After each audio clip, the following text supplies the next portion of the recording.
Hello tout le monde, j'espère que vous allez bien. Moi ça va, je suis très contente, très heureuse de vous présenter mon projet de cette semaine.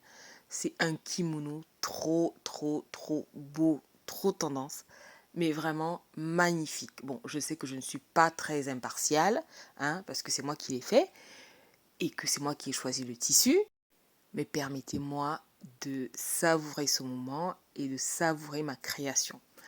Le tutoriel se décompose en 4 vidéos.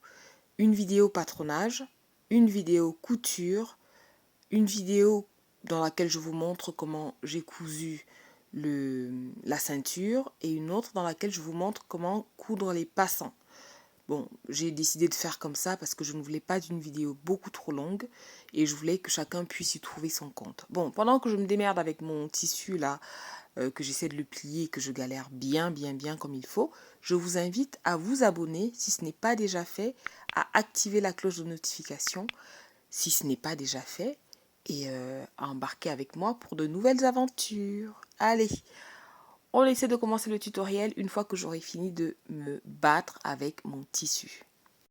Pour savoir comment je plie mon tissu, comment vous devez plier le vôtre si vous voulez faire ce kimono, je vous invite à aller regarder la petite vidéo que j'ai faite concernant le patronage. Là, je vous explique vraiment comment plier le tissu en miniature. Parce que là, ce n'était pas possible. Je n'avais pas de plan. Enfin, mon cadrage n'était pas bon. Je ne pouvais pas avoir tout le tissu en, dans le visuel. Donc, c'était très compliqué. J'ai décidé de vous montrer ça dans la vidéo patronage. Je vous mettrai le lien en barre d'information. D'accord ? Bon, maintenant que j'ai plié mon tissu, enfin que j'ai fini par le plier, que je l'ai découpé, j'ai découpé la partie dont j'avais besoin, la longueur nécessaire. Je viens le replier une deuxième fois. Tout ça, je vous explique ça dans la vidéo de patronage. Ok? Donc pas de panique. Si c'est sur celle-ci que vous tombez, voilà, je vous ai mis un petit extrait de ce que je vais obtenir une fois que j'aurai découpé mon tissu, tracé et tout ça. Vous pouvez tracer le patron sur du papier à patron ou tracer directement sur votre tissu. Moi, j'ai tracé directement sur le tissu. C'est tellement facile que voilà. Bon, je passe à mes coutures. Donc, j'ai cousu au niveau des épaules. J'ai cousu au niveau des dessous de bras. Ça aussi, je vous l'explique dans la vidéo sur le patronage. C'est très facile. Pour ce kimono, la version vraiment classique de chez Classique, vous faites une couture au niveau des épaules, donc de chaque épaule, et une couture sous chaque bras et sur les côtés. Ça fait 4 coutures en tout, et après vous faites l'encolure et l'ourlet, et c'est terminé, si vous voulez la version de base. Après, ici, il faut surjeter. Enfin, moi, j'ai surjeté les ourlets et les manches pour pouvoir continuer ma petite déco parce que moi j'ai apporté une petite touche au niveau de mon kimono. Bon là je repasse parce que oui il faut toujours repasser son tissu, c'est toujours mieux, on repasse les coutures, ça fait un joli tombé. Là je viens plier mon ourlet à 1,5 cm, je repasse, ensuite je vais venir refaire un pli dans ce premier pli. Donc ça fera un ourlet à 1,5 cm, mais que je vais replier, donc j'aurai la moitié d'1,5 cm quoi, donc 0,7 cm à peu près. Donc je replie comme ça, comme vous pouvez le voir. Hop, on replie, on repasse. Et quand vous repassez bien, vous n'avez même pas besoin d'épingle, hein, ça se couche tout seul, à moins que vous ayez un tissu un peu rebelle, mais bon, avec du coton, avec un wax, ça se couche, ça obéit très bien au fer à repasser. Franchement, ce tutoriel, je pense que c'est le plus facile que j'ai fait. Non, faut pas que je dise de bêtises. Enfin bon, bref, il fait partie des plus faciles et que vous pouvez faire sans patron. Alors, on va coudre l'ourlet à la machine. Pour les ourlets, je vous conseille de toujours choisir un point un peu plus large, ok ? Ensuite, je viens m'attaquer à mon billet. Pour ceux qui me suivent, ils savent que je n'avais jamais posé de billet. J'ai posé du billet pour la première fois dans mon cours de couture il y a de cela 2 semaines à peu près.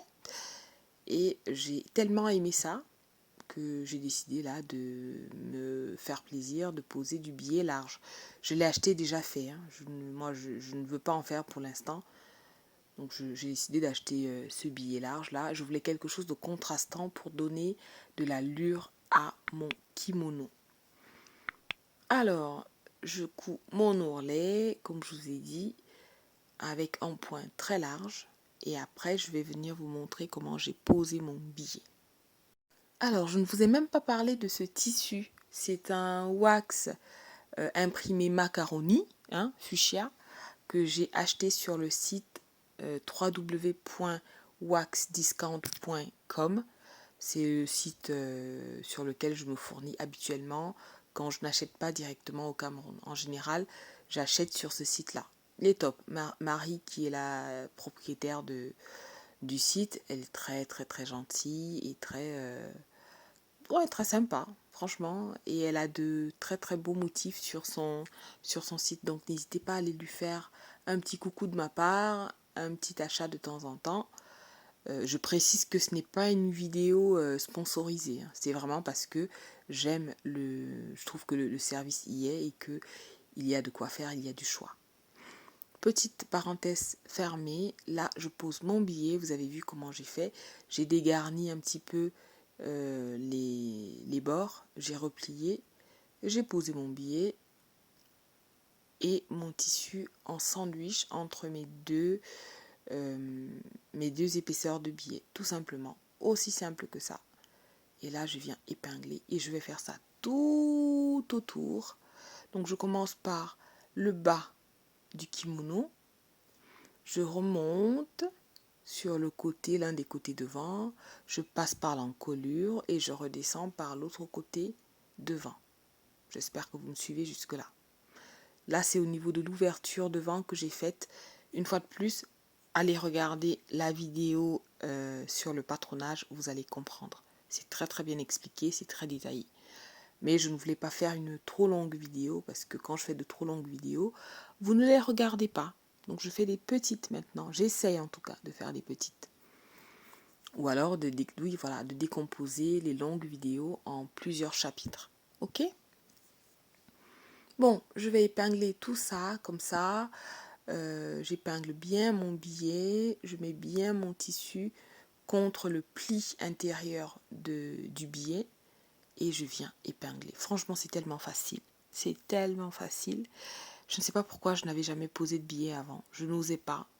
Et finalement, j'aime ça. Je pense qu'on est parti pour de très très belles aventures, de longues aventures ensemble. Monsieur le billet et moi. Bon, c'était une parenthèse. Qu'est-ce que je voulais vous dire d'autre? N'hésitez pas à faire ce kimono. Franchement, je vous le conseille. Dans la matière que vous voulez, hein. Ça peut être dans de la viscose, du coton, du wax, enfin, du satin, bref, comme vous voulez. Franchement, il est trop, trop bien. Et moi, je ne l'ai pas fait trop large parce que je ne voulais pas quelque chose de trop, trop large. Moi, je suis assez menue. Je voulais me sentir bien, voilà. Je voulais me sentir belle, féminine, avec une tenue colorée. Et comme je vous ai dit, je pense que je vais en faire plusieurs. Ici, je pose mon billet très très simplement en faisant une couture à environ 2 mm du bord intérieur du billet. Et quand je suis arrivée pratiquement à la fin, je viens replier. Vous allez voir, c'est dommage, je n'ai pas réussi à filmer correctement. Je vais vous faire ça en short pour ceux qui sont intéressés. J'ai pu filmer en short, je vous le mettrai dans une vidéo différente si vous voulez.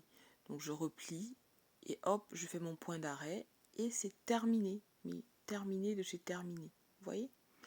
Je vais faire pareil pour les manches. Je viens poser mon billet comme ça, avec le bord de la manche contre l'intérieur du billet, contre le pli intérieur du billet. Et je viens coudre tout simplement au point droit. Je commence par un point d'arrêt. Je couds. Et moi, j'ai commencé ma couture sous le bras. Parce que je vais superposer les deux bords du billet. Pour que ça ne se voit pas à l'extérieur, ben, je fais ça sous le bras, près de la couture d'assemblage de dessous de bras là. Donc je vais dépasser un peu là où j'avais commencé à poser le biais. Vous voyez, je dépasse un petit peu. Donc je viens mettre comme ça. Et je vais une fois de plus venir faire mon petit rentré. Comme ça, hop, je plie légèrement sur quoi, 1 cm, 1 cm, 1 cm et demi.